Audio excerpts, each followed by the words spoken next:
ทีมแพทย์ทุงหมอมิตรภาพและทีมแพทย์จากองค์การเลสชองฟอง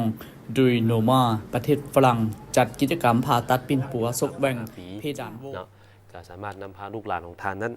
เข้าไปลงทะเบียนเพื่อกวดและหับการผ่าตัดปิ้นปัวซบแหว่งเพดานโหวพร้อมกับนี้ผู้ใดที่ว่ามีก้อนเบ้าใบหน้าเนี่ยนะใบหน้าแล้วกับปัวแปลงบาดแผลกระทบทั้งใบหน้า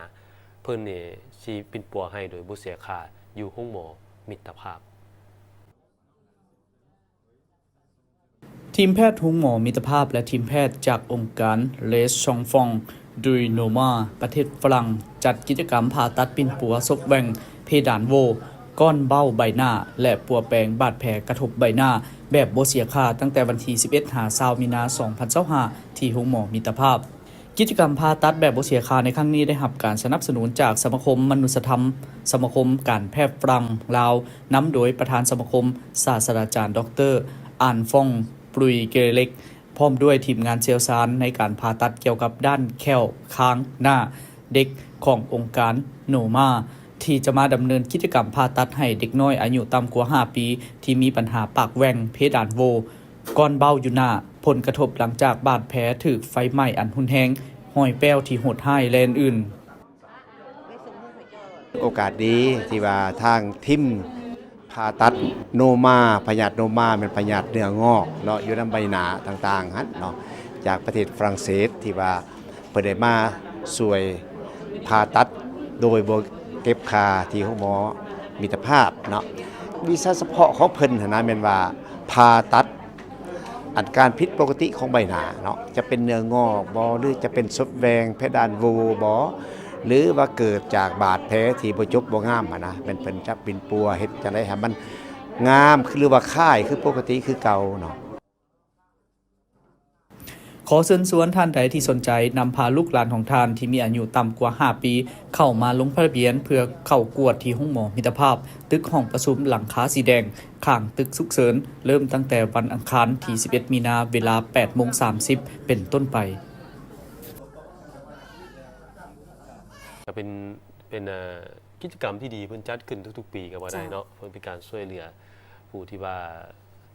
ก็บ่ได้ตั้งใจอยากให้มันเป็นดอกเนาะแต่ว่าเมื่อเกิดมาก็เป็นก็มีหรือว่าเกิดจากอุบัติเหตุก็มีแต่ว่าทางภาครัฐเพิ่นก็มีนโยบายสิล่ะช่วยเหลือลูกหลานผู้ใดที่ว่ามีอาการแบบนี้ก็สามารถไปปิ้นปัวได้เนาะโดยบ่เสียค่าอยู่ห้องหมอมิตรภาพเจ้า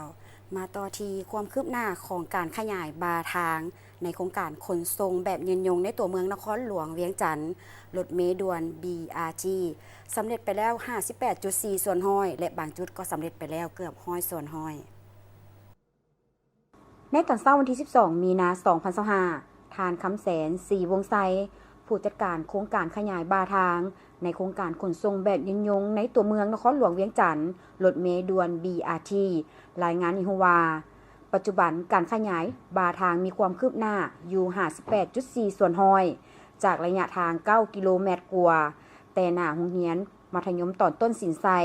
ฮอดหน้ามหาวิทยาลัยแห่งชาติสำหรับการปฏิบัติเวียกงานของโครงการแม่นพบข้อสะดวกและข้อยุ่งยากข้อสะดวกเป็นทางขันถึงและพ่อแม่ประชาชนได้ให้การร่วมมือในการก่อสร้างสำหรับข้อยุ่งยากเล็กๆน้อยๆก็คือเรื่องสิ่งกีดขวางก็คือเสาไฟฟ้าสายใยแก้วและสายไฟฟ้าที่อยู่ใต้ดินการสัญจรไปมาที่เป็นอุปสรรคเนื่องจากเส้นทางในการก่อสร้างเป็นเส้นทางหลักของการสัญจรของพ่อแม่ประชาชนซึ่งเฮ็ดให้ทางผู้รับเหมาบ่สามารถปฏิบัติหน้าที่ได้อย่างเต็มที่จึงเฮ็ดให้ทางผู้รับเหมาต้องได้ขยายเวลาในการปฏิบัติเวียกงานออกเติมอีกเพื่อให้ทันกับระยะเวลาที่กำหนดไว้โดยได้ปฏิบัติเวียกแต่ 7 โมงเช้าจนฮอด 3 โมงของแต่ละวัน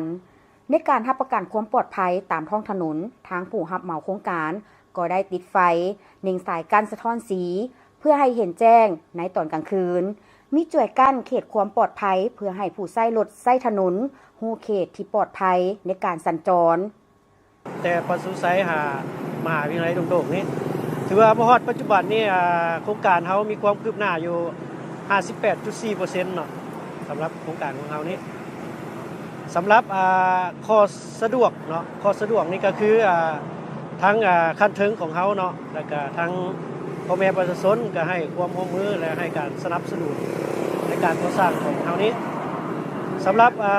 ข้อยุ่งยากในโครงการของเขานี่เนาะคือในการขยายบาทางนี่เนาะมีความยุ่งยากก็คือ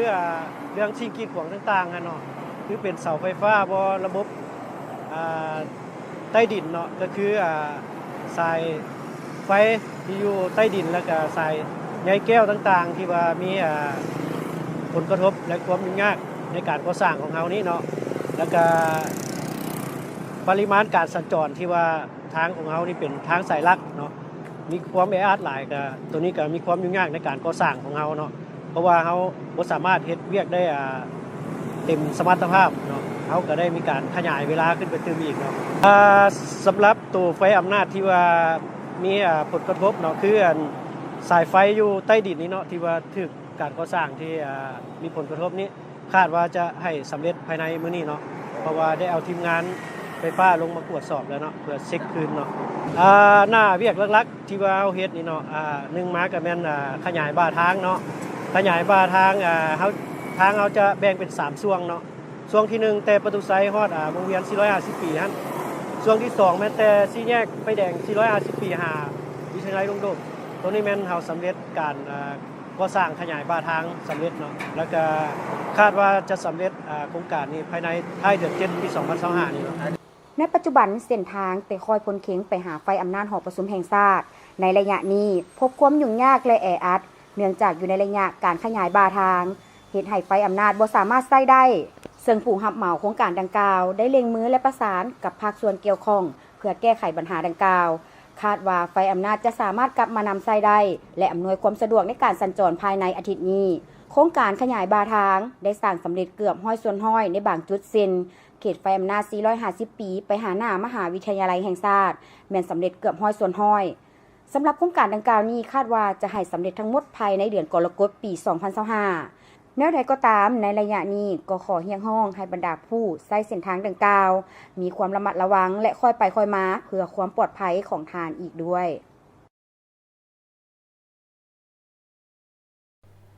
ซึ่งระยะนี้ก็คือจะยุ่งยากในการเดินทางน้อยนึงก็ขอให้ทุกคนระมัดระวังในส่วนนี้เพราะว่าเพิ่นกำลังขยายบ่าทางอยู่ในเขต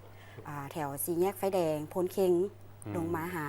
หอประชุมแห่งชาติเอกสารนำใส่ถนนเส้นนี้เป็นสายหลักเลยเจ้าเนาะซึ่งก็เห็นว่าเพิ่นเอาใจใส่พยายามเล็งให้แล้วตามกำหนดนั่นแหละแต่ว่าการสัญจรกับแออัดก็ยอมรับเพราะเป็นสายหลักที่หลายทานกันเลือกใช้เส้นทางนี้ฉะนั้นพวกเขาค่อยไปค่อยมาให้เกียรติซึ่งกันและกันเนาะเพิ่นก็แจ้งแล้วว่ามันก็มีข้อสะดวกและก็ข้อยุ่งยากแต่ก็พวกเขาต้องได้ความร่วมมือกันแล้วเฮาสิเห็นไปหน้าไปตาไม่สำหรับการสัญจรของพวกเขาเนาะเขาไปต่อที่เรื่องของห้านอาหารเด้ยินว่าสุริวันไปติดตามมาเองเลยหลายห้านอาหารหรือว่าหลายธุรกิจที่พวกเขายินดีในการส่งเสริมยอดขายของทานเนาะเพื่อให้ธุรกิจของทานเดินสะดวกได้ดีมีผลกำไรและล่าสุดนี่ทั้งสุริวันก็ได้ไปห้านปิ้งเป็ดพ้นปะเป้าไปสมัครอ่านได้เนาะโบแม่แล้วบ่ได้เสียค่าสำหรับงานดังกล่าวก็เปิดให้ประชาชนทั่วไปเข้าชมโดยที่บ่ได้เสียค่าเช่นเดียวกัน